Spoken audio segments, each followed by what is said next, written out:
Hi, I'm Laura Klopp, and in this podcast, Creating Safe Schools, I'll be exploring ways that teachers and administrators can make their schools as safe, welcoming, and affirming as possible. I'll interview members of the LGBTQ community to allow them to share their experiences and to allow us as allies to learn from them. I'll talk with legal experts, administrators, teachers, and we'll hear from the students themselves. Together, we can do our part to ensure that every student at school feels safe, confident, and secure. For more information on this topic, visit creatingsafeschools.com. Today, I'm talking with Hailey and Taylor from Winter Springs High School in Seminole County, Florida. Hailey is a member of the LGBTQ community and uses the pronoun she, her, hers. Hailey is the vice president of the Young Democrats. Taylor uses the pronoun she, her, hers, and is an ally of the LGBTQ community. Taylor is the president of the Young Democrats. Together, Hailey and Taylor planned the Winter Springs High student walkout to protest Florida's new Don't Say Gay bill. We'll be talking about what it means to be LGBTQ in school, how schools can improve, and the impact Florida's Don't Say Gay bill is having on students and school environments. Welcome, and thank you both for joining me. So the new Don't Say Gay bill has been in the news in Florida recently. And so I would like to talk a little bit about that. Your high school had a protest, right? Yes. And you guys planned it? Yes, Hailey took the lead on that one, so she can tell you a little bit more about that. Talk with me about the process of planning the walkout. I saw something online that other schools across the state were walking out in protest of the bill, and I thought it would be a great idea for my school to participate in the walkout as well. I talked to Taylor and one of the other board members about this, and I got in contact with our principal about whether or not we would be able to do the walkout. He gave us the permission with the caveat of just though Winter Springs High School does not officially endorse the protest, we are allowing you to exercise your right, basically that was provided under Tinker versus Des Moines. His only things were, hey guys, just make sure you do it from noon to 12:20. Originally, I had been hoping for 10 minutes, but we ended up getting 20. And the other thing was don't be disruptive or be too loud because people were working. So we didn't want to make that a thing that they couldn't do anything. Yeah, so it was really interesting because once Hailey was able to do that, we were able to work with the principal. We thought that was the best way to do it. Doing it without any administrative guidance would have been a little bit questionable on the part of I want to graduate. But and that's what happened south. They let the leader, I think he runs the Gen Z organization, and did it with his high school in Southern Florida. And they allowed him to do it at first, and then he ended up giving out pride flags or something, and they took back his right to protest and suspended him. So it was something. He released a statement about it and is talking a little bit about it. But for us, we were able to approve it by administration. It wasn't endorsed, obviously, but he was super into giving us our right to speak freely. There was a lot of turnout. We'd say maybe 300 kids-ish. About a fourth of the school came out. Yeah, it was a lot. Did any teachers come out?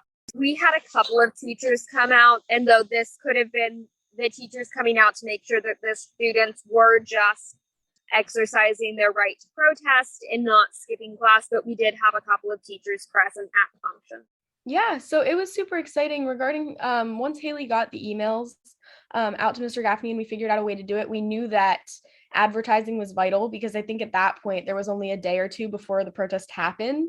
So we really needed to get the word out to all of the students that this was a thing that they could leave class for and how you should leave class and how you should ask your teacher. And so I think Leo is another member on our board, and he's super amazing, and he'll be taking over for me next year, I think, just because he's been on our board all 4 years. Well, 3 years since he's only a sophomore. Yeah. All 2 years. But so he was able to make again, social media is huge. So he was able to make an advertisement or a story post on Instagram, and we spread it around. I reached out to the meme pages at Winter Springs because that's something that a lot of kids think are funny and they follow. So they have around probably 500 to 1,000 followers, and we were able to have them repost it. So once they were able to repost it, we hoped that it would get a lot of turnout, and it really did. So there was a lot of people there. I was super excited. It's good to hear that your administration was supportive, even though they couldn't officially endorse it.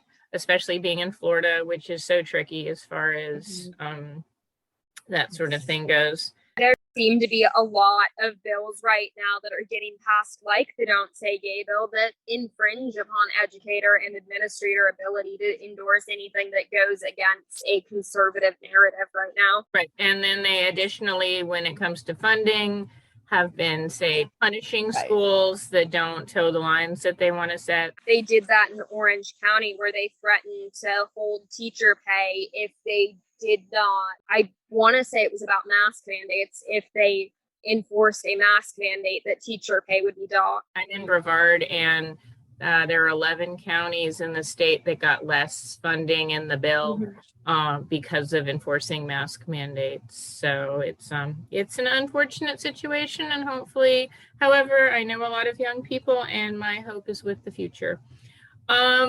So a student I spoke with who goes to a different school talked about at their protest that there were some students who went to disrupt or threaten during the walkout. Did you experience any of that at yours? No, we did not, that I know of. Taylor, did you see anyone who was anti? There was definitely no anti-protests at that point. I think it was due to the fact that we did organize a bit later, so it's not like kids had the ability to get up and gather an anti-protest at that point. I don't doubt that there were kids there that were only doing it to get out of class, but nobody actually like disrupted our peaceful protest. So went pretty well. What's the environment at your school like overall? If you're a member of the LGBTQ plus community, do you feel like it's generally a welcoming school, or are there problems? It's generally welcoming. Is you have a couple of kids, because I also go to like SAC and PTSA meetings, that their parents are a lot more conservative, and that is where it gets uncomfortable, is parent and parental involvement. That you can tell that these parents think that the only thing to be normal is if you are a straight cisgender person, and that's what they see as normal, and they don't accept that my normal is being a part of the LGBTQ community. We are part of the International Baccalaureate program at Winter Springs. So we have a group of about 40 kids in our grade, and we have every class with them, basically. There are 38 of us. Yes, we have 6 classes and maybe 1 elective if you're really lucky. So we're coming from a perspective of, in our 40-person group, we are very, very, very open-minded, very welcoming. However, looking outside of that group, you're again going to find the kids that aren't as open-minded and welcoming. And I don't think that that's due to their own inability to be opening and welcoming. I just think it's a lack of understanding between people that they've never met and this thing that they've heard but never experienced. And I think that that's part of our job, is to be able to open their minds a little bit more and stop just the one-sided conversation. That's actually one of the reasons that I'm focusing a lot as I start this website and this podcast on interviews, because I feel like to a lot of people, it's about ideas and not about people. And it's about what they're being told, and it's not about real individuals. And I want to put voices to the individuals who actually are members of the community, who actually experience a lot of the after effects of the hatred and the bigotry and the discrimination. And I want people to realize that their actions have real consequences for people. Yeah. And so that's why I appreciate you guys talking with me today, because that's where I'm coming from, is I just want to put stories out there.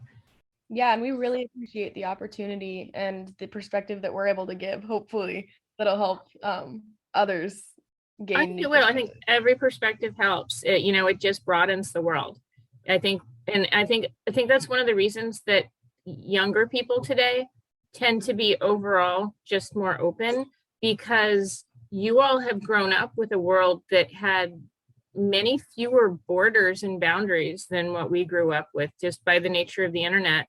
And I think that while the internet certainly has its negatives as far as informing people and some of what can be done, it also is really good at making us realize that we're all in this together. Okay, so let me go back to the questions. So Hailey, as a member of the LGBTQIA plus community, have you personally experienced bullying in school, or because of that small cohort you're in, did that sort of protect you? That protected me, and I consider myself really, really lucky to have been a part of this community. Is I have friends that like I can guarantee that if I ever said, hey, this person's being a total jackass about something, that like Taylor and some of our other friends would have made sure that that did not happen. And that I know that I've been incredibly lucky is that I haven't been bullied. I work at a local arts community center.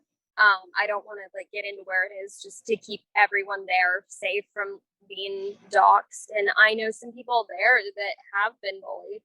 They were not in the same IB programs as I am. And my boss experienced bullying when they were in school because they were a part of the LGBTQ plus community. Sorry, I don't want to interrupt, but I do want to add that when we were planning to talk at the school board meeting, I am not a part of the LGBTQ plus community, but I do understand what they go through, and I have family members, and I just think it's really, really important to make sure that everybody's safe first and foremost. So even when I knew that we'd be talking to at a school board meeting with mostly parents, I felt like I really did need to say that everybody speaking up there and telling their stories have to do it at their own risk, because we have no idea, even with older people, like, and who are not kids and who don't just have this kind of less mature mindset, that they still may do something and threaten you and hurt you. And that's something that you just have to be ready for. And I wanted to make sure that everybody understood that before I allowed them to put themselves in that position, especially when we were the ones that were planning it. I felt like that was my responsibility to at least put out there, which shouldn't be something that we have to do.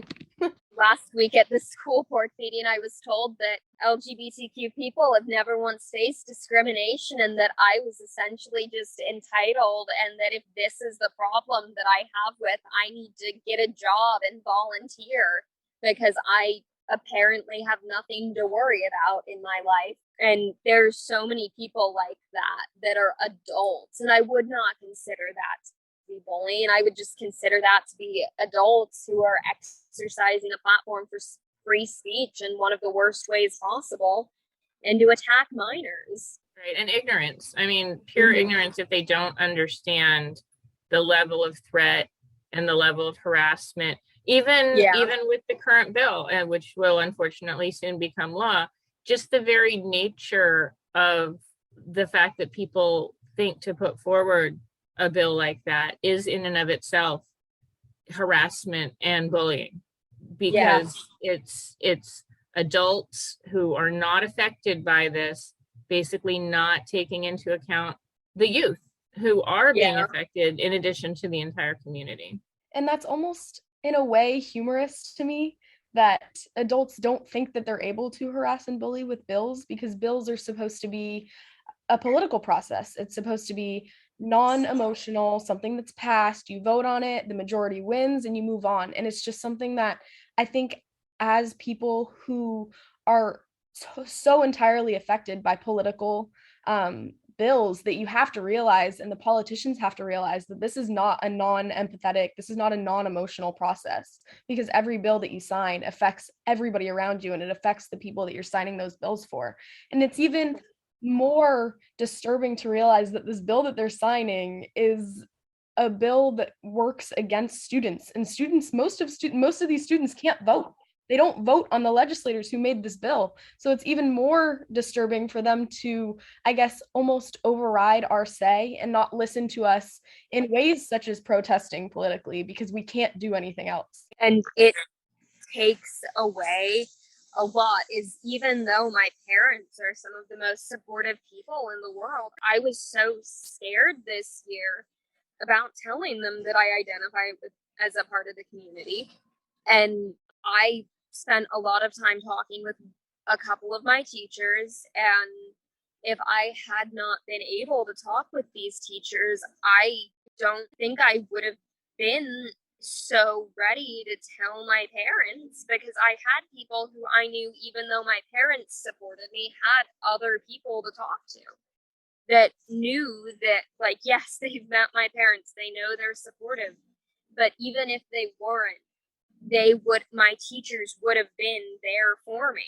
And it's terrifying to think of teachers being able to be sued because they won't out a student. And I can't remember what part of it is in a clause, but one of the things that teachers must do is they must protect students from harm, and they are mandated reporters of child abuse, and they would essentially become complicit in abuse in scenarios where they knew students' parents are homophobic, and they would have to out their students. I believe that clause was taken from the bill, that there was a mandatory. What they ended up doing, I believe, was saying that it's not mandatory in the event that a teacher or administrator believes that there is some risk to the student.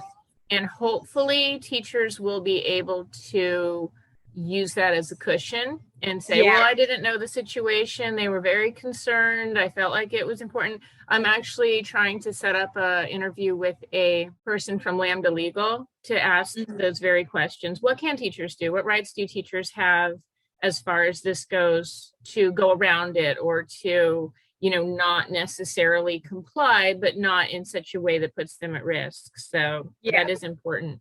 Does your school have a GSA? Yes, my school does have a GSA. Are you guys members? Do you take part? I am. I used to be a lot more active in it. I've only been able to go to a couple of meetings this year because I have work sometimes on Fridays, and I always seem to get scheduled during the same time as GSA meetings, which does unfortunately mean that I can't go to the meetings. I am not. I mean, I would call myself a part of the club if I could, but I haven't gone to any meetings only because of time restraints. But again, outside of the club, I would never say that I wasn't a part of being an ally with the community.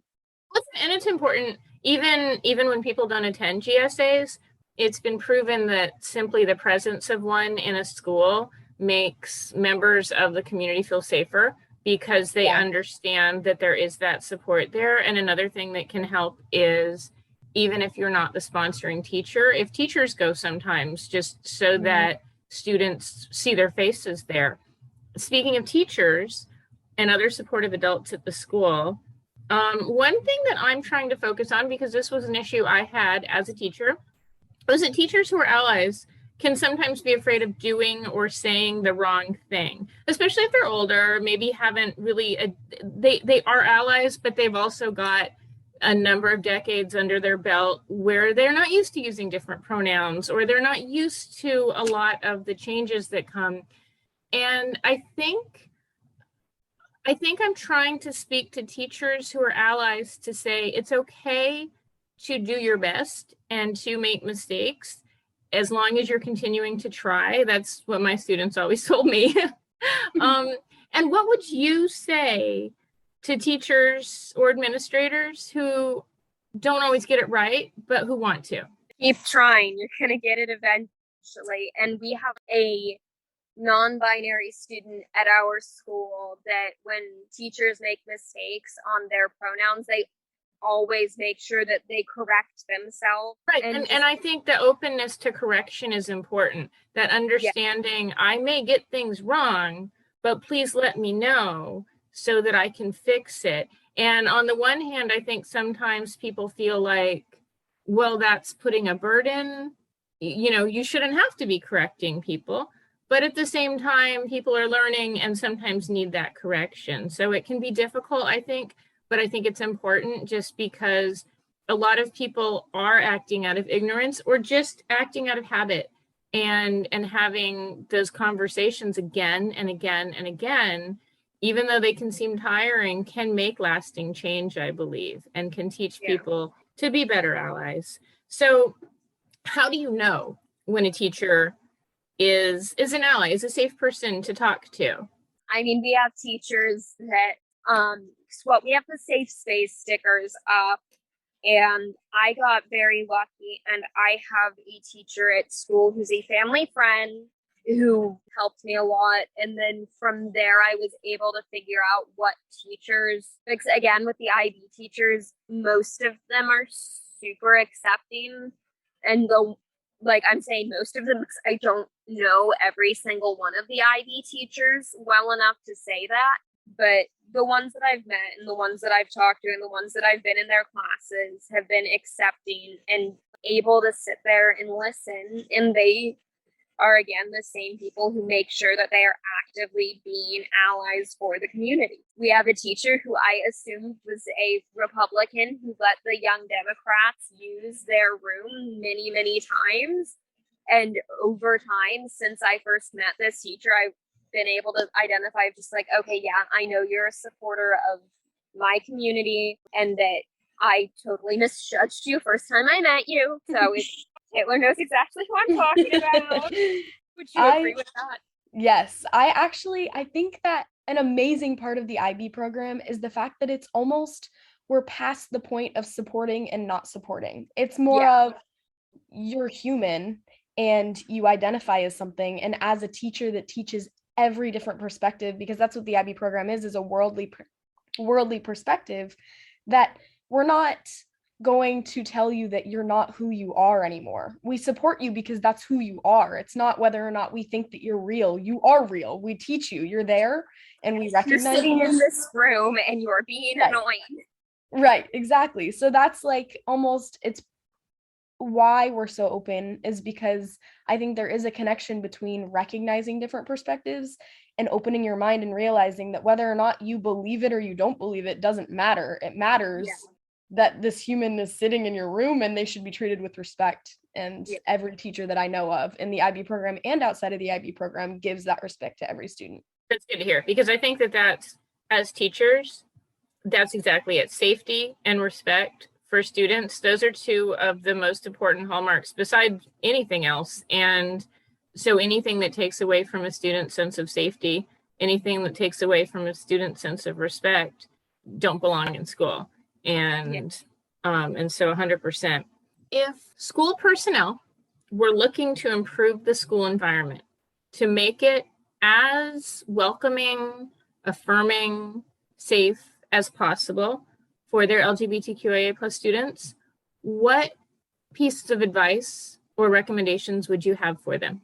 The safe space stickers are great, and that's a great place to start, but also like making sure that you have gender neutral bathrooms open for people who are either gender non-conforming or are trans students who do not feel comfortable in using either the restroom that they are transitioning to or the restroom that they were assigned to use at birth, in addition to implementing stronger policies against things like discrimination on the basis of sexual orientation. Is in general, stuff like that it's a great place to start with the safe space, but making sure you take action to prevent discrimination. And I wanted to again repeat that Hailey is way more able to tell you these things just because she is a part of the community. So when I speak from my experience of talking to others who are a part of the LGBTQ plus community, and I never want to talk for them, but just like what I've learned from them, I think is what we were trying to do at the school board meeting is not only on the ground level at the schools, but also like at the school board level. Recognizing pride in schools was what we were pushing for when we spoke. And again, that comes back to my firm belief that education and opening people's minds to the fact that we're all human and that nobody should be discriminated against based on something that they cannot change is vital to making all of these changes. It's kind of the basis of where I think we should grow from. So by recognizing pride in schools, we would be able to recognize Pride Month and recognize different leaders of this movement and this recognition of pride. And I think it would really do well to open students' mind. And once we open students' mind, I feel like the administrators who run our schools have to kind of take our lead because they're supposed to be representing us. Does your anti-bullying policy include bullying on the basis of sexual or gender identity? I believe it does as a part of the Seminole County Charter, but I am not entirely sure on that. I think so, and I think that if we spoke to our principal about it, that he would include just like, any discrimination based on gender or sexual orientation. That's like obviously an offense, but I'm not entirely sure if it's stated in the school charter. One of the things that has been proven to be helpful is specifically stating it, training teachers on enforcement of that, because a lot of teachers don't even know what's in their school's bullying policy or the enforcement rules, and telling students initially, having in that first week when everything is being introduced every year, saying, this is our bullying policy. This is what it entails. This is what we consider bullying. This is what the repercussions are. That training goes a long way. And I'm curious because I hear from a lot of students, they don't get trained on what's in their school's bullying policy. And I think a lot of teachers don't either. Yeah, we have not. And I think that's what I'm writing down right now. I think that'd be really good to check on. And I think that's something that our club could address with the principal and make sure that it is in there. Yeah, and to make sure that also that they know that the teachers could stand to have that training, because even a lot of teachers in studies have said they aren't sure what the bullying policy specifically covers, and they also aren't 100% sure in how to enforce it when things happen, which is unfortunate and surprising, but they found that that's the case. So if you need references, if you talk to your principal, I have them, and just let me know. But Yes, please. Okay, so I would like each of you to just take a moment and think, pretend that you're one-to-one, speaking with one of the legislators who voted for the Don't Say Gay bill. You're them and you, and they will listen to what you have to say. Just two people talking. What would you say to them? I would say, please listen to students. I would say that I can bring people in here that can help you get a little bit more of an understanding of what really happens on the ground level at schools. And I would ask them to please be able to open their mind to what we have to say and that we respect their opinion. But we do think that education and being able to understand each other is super important. And I think that it's more than just a bill for parents. This is a bill affecting students primarily, whatever it's called. I think it's called the Parents Advocacy in Schools or something, but it really is about students in schools. And so I would ask them to please realize who you're representing, realize that most of the students that you just signed this bill against are not able to vote for or against you, which could make it easier to make these bills because, again, they're not who you represent. They're not going to be able to vote you out. And so I think it's just an understanding of each other. And to please understand us just as much as you understand the politics of why you signed that bill. All right, Haley, what would you say? I would start off with, I am 17 years old. I turn 18 in little over a month. I will be voting you out. I will be making sure that my vote counts against you and people who have voted against people like me. This was a bill made against me. This takes away my safety in the classroom, and I do not understand what makes me lesser in your eyes than anyone else in this state. You are a chosen representative who is able to protect people like me. You are supposed to protect your constituents. You are supposed to make decisions that benefit your constituents, and I understand that you don't. And I understand sometimes that this is a view that you cannot depart with because it is your religion or your identity, but it is also my identity that this impacts. And I am ready to vote you out and people like you who only vote on behalf of what they want and not on behalf of what their constituents want. I think that would be it, because I myself cannot hate anyone who hates people like me and people who identify the same as I do, because I would always rather assume ignorance than hatred. But I myself am not always capable of hating these people. And I can be angry at them, but I don't think I would ever be able to look someone in the eyes and tell them that I hate them simply because they don't agree with my existence. It makes me angry, but it doesn't make me hate them. It almost makes me pity them.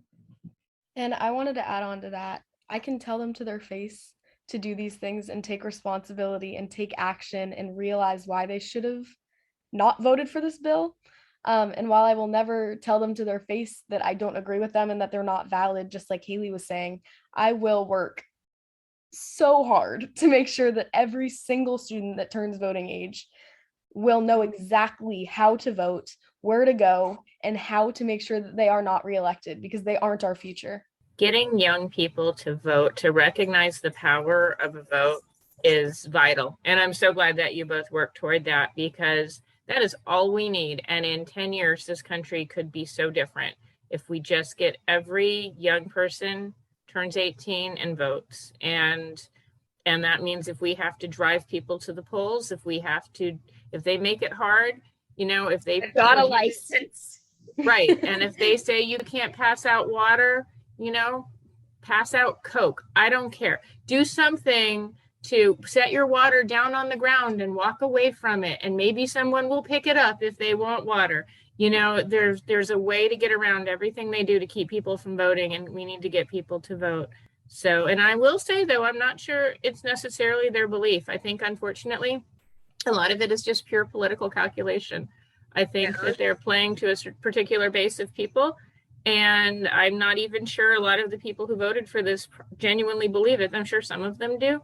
And I'm sure some of them. They want to get a political base because they want to be reelected. They will vote in what they know is against people's interest for their own political well-being, which I find horrifying.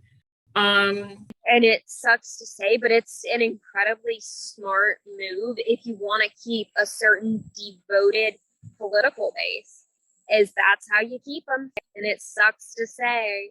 I just wish that there were more people who would recognize that. And there are a lot of people who recognize the harm of what this bill will do. Well, and especially because it's been a lot of change in my lifetime, but the vast majority of Americans, Republicans and Democrats and independents, support LGBTQ rights in practically every way, support marriage without thought of gender as a relevant factor in marriage, support equal rights without discriminatory firing practices or discriminatory hiring practices. And that's come with a lot of change from a lot of people who sacrificed a lot.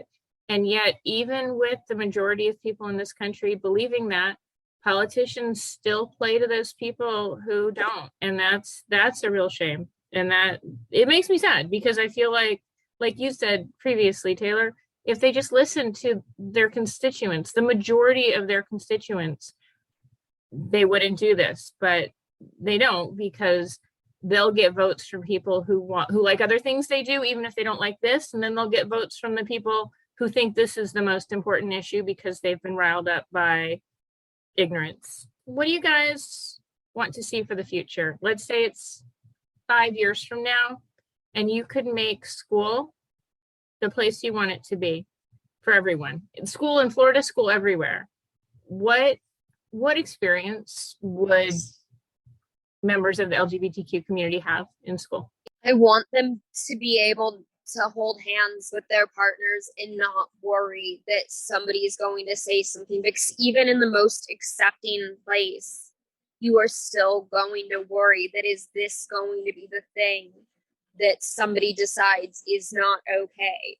I think that people should not automatically have to worry, am I going to be told to get out of this restroom because I don't appear to be the person that they think should be in this restroom? There should be gender neutral restrooms in schools. There should be acceptance as the norm. And even more than that, I don't think there should be any one sexuality that is seen as the default. It should be just as acceptable for somebody to be straight as it is to be lesbian, gay, bisexual, asexual, any of that. And also a slight removal of, I don't know how to phrase this, is there also should not be the assumption made that everyone is going to date in high school, because that helps people who identify as a part of the aromantic, asexual community feel accepted. And it should just be destigmatized as I am normal, I am human.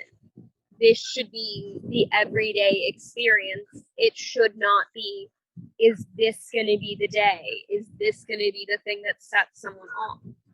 In general, I feel like there's no other way to say it other than acceptance is the norm. I wholeheartedly agree. And I think that while being LGBTQ plus is a part of someone's identity, that shouldn't ever like come first. You should always be human first. Everybody should be on the same playing field. Everybody's equal. Everybody's treated equal. And then however you identify, people respect it. But you shouldn't ever have to be defined as that in a negative light by people who just don't understand you. It's just something that I would never be able to grasp why people care, why it's such a big deal to people, why they think it's weird or abnormal. Everybody should be normal. We're all human. Everybody is different. And this is just one other difference that some people should be able to, get on board with. Like, it's about time that everybody gets on board. Right. Just, I think what you said, where it's so not a big deal that we don't even need to worry how someone identifies or have the conversation, because everyone is just who they are. And people just say, well, these are my preferred pronouns. And you say, okay. And anything that is based on the concept of normalizing specific genders, from bathrooms, but there's locker rooms, there's dress codes, there's so many things that are basically designed to categorize people, and just start defying the categories, and don't necessarily just make more categories, just maybe do away with categories. Like, why? Plus, with sex ed, there should be information about people who identify as a part of the LGBTQ plus community, because there isn't now that I know of that's taught in my school and in Seminole County. I hope there are other places that do include LGBTQ plus people in sex ed, but that should also be included. And then dress code's a whole different mess. Yeah, there's a lot of change, hopefully on its way. And is there anything I did not ask, anything you want to talk about, anything you want to share, anything you think would be important to say that I didn't cover, that you think should be covered, or people should hear, or people should know, or you just feel like you want to say? I just want to say that there are people outside of the LGBTQ plus community that wholeheartedly support you, and that you never have to hide who you are. And I know that sometimes it's necessary for your safety, but there are people who will never judge you for that will never make you hide who you are, because that's who you are. And who you are is someone who's important and worthy and should be who they are. And that's all. At the end of the day, we're all human, and discriminating against one person on the basis of sexual orientation is discrimination against your fellow human. And it's not okay that's what it's not okay to be. It is not okay to discriminate, but it definitely is okay to say gay. That's it for me today. Join me next time as I talk to more students affected by Florida's new Don't Say Gay bill. Have a great day and stay safe. Thanks for listening.